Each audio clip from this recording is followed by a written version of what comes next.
నమస్తే, నేను మీ అంజలి దాస్ కోటపాటి. మేము సైతం పక్షుల కోసం అనే కార్యక్రమంలో ఈరోజు మీకు పరిచయం చేయబోతున్నాను అనన్య భట్టాచార్య గారు.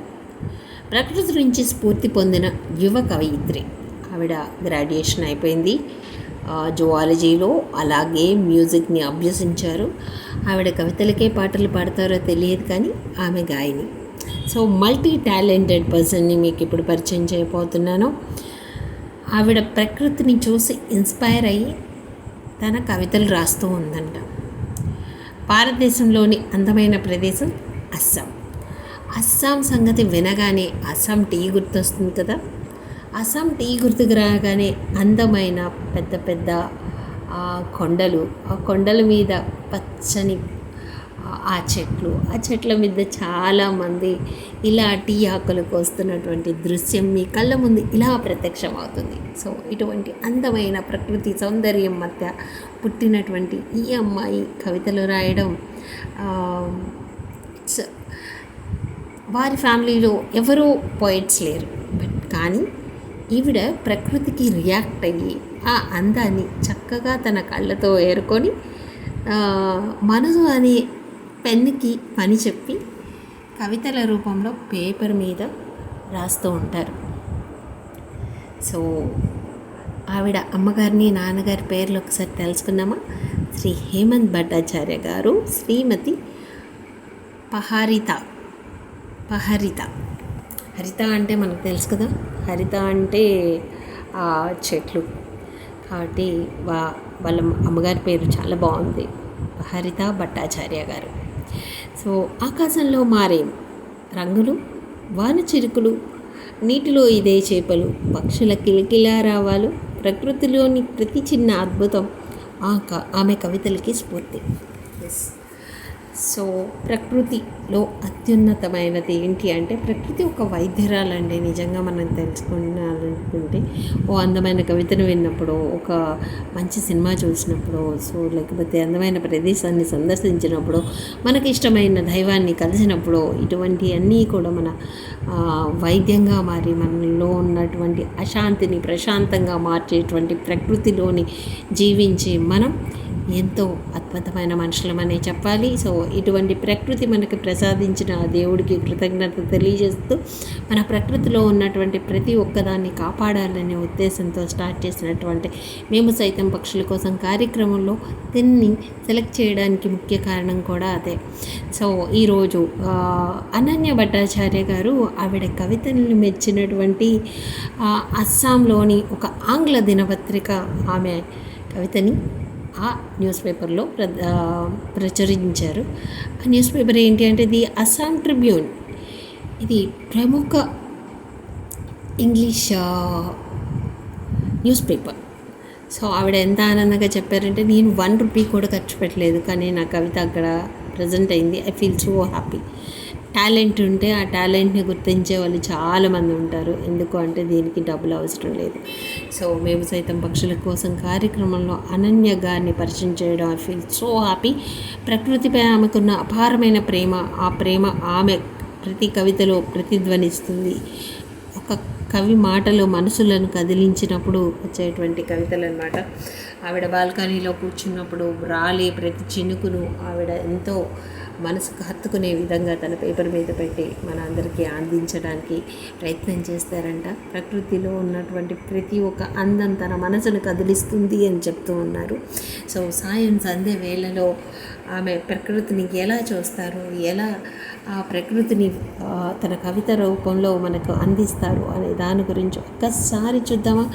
సో ఏం రాశారు అనేది ఒక్కసారి చదువుదాం. చదివి మీ అందరికి వినిపిస్తాను. ఏమైనా మిస్టేక్స్ ఉంటే కాస్త ప్లీజ్, ఎందుకంటే కవిత కదా. పదానికి చాలా పదం అల్లుకొని ఉంటాయి అన్నమాట. ఆ అల్లుకున్న పదాల హారమే ఈ కవిత. సో సంధ్యా సమయం భూమిపై ఒక స్వర్గధామం, ఇది కవిత యొక్క టైటిల్. సూర్యాస్త సమయం సంధ్యకు ఆహ్వానం పలుకుతుంది. ఒకరోజు ప్రశాంతంగా ముగిసింది. చీకటి భూమిని తన ఒడిలోకి తీసుకుంటుంది. జీవజాలం తమ తమ ఆశ్రయాలకు చేరి చీకటిలో కనుమరుగవ్వడం ప్రారంభమవుతుంది. ఎంతో మనోహరమైన దృశ్యం. ప్రకృతి తన అత్యున్నతమైన సౌందర్యాన్ని, దివ్యానందాన్ని వ్యక్తపరుస్తాయి.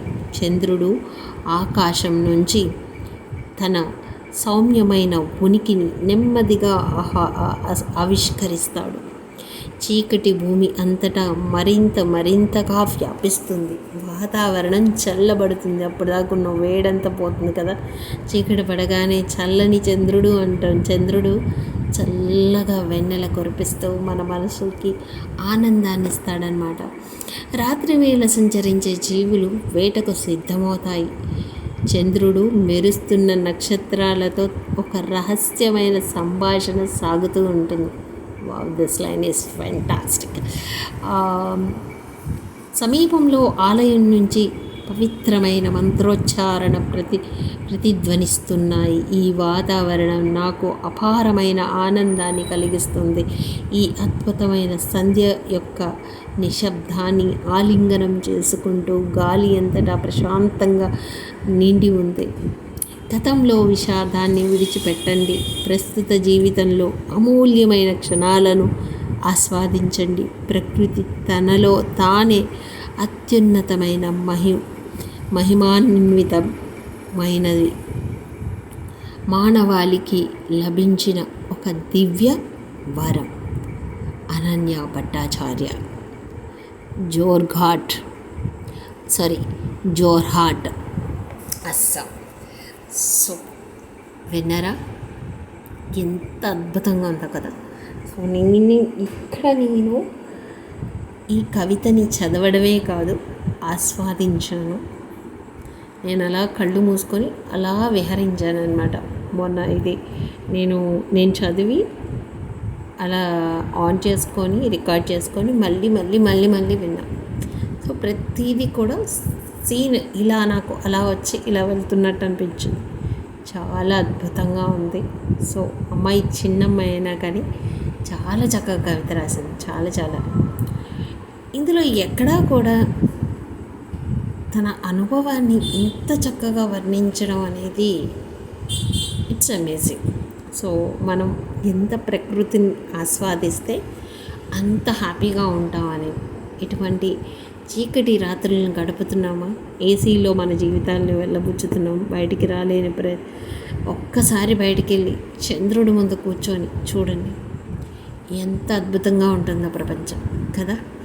So all the best Ananya Bhattacharya. అలాగే ఇంకా ముందు మంచి రైటర్స్ రాయాలి. సో మీరందరూ పక్షులకి వాటర్ అలాగే ఫుడ్ పెడుతున్నారా? ఒక చిన్న రిక్వెస్ట్ అనన్య గారికి, మీ బాల్కనీలో వాటర్ అలాగే ఫుడ్ పెట్టండి పక్షుల కోసం, ఎందుకంటే అవి కూడా మీ అతిథులే. Thank you so much. This is Anjali Das Kotapati, signing off.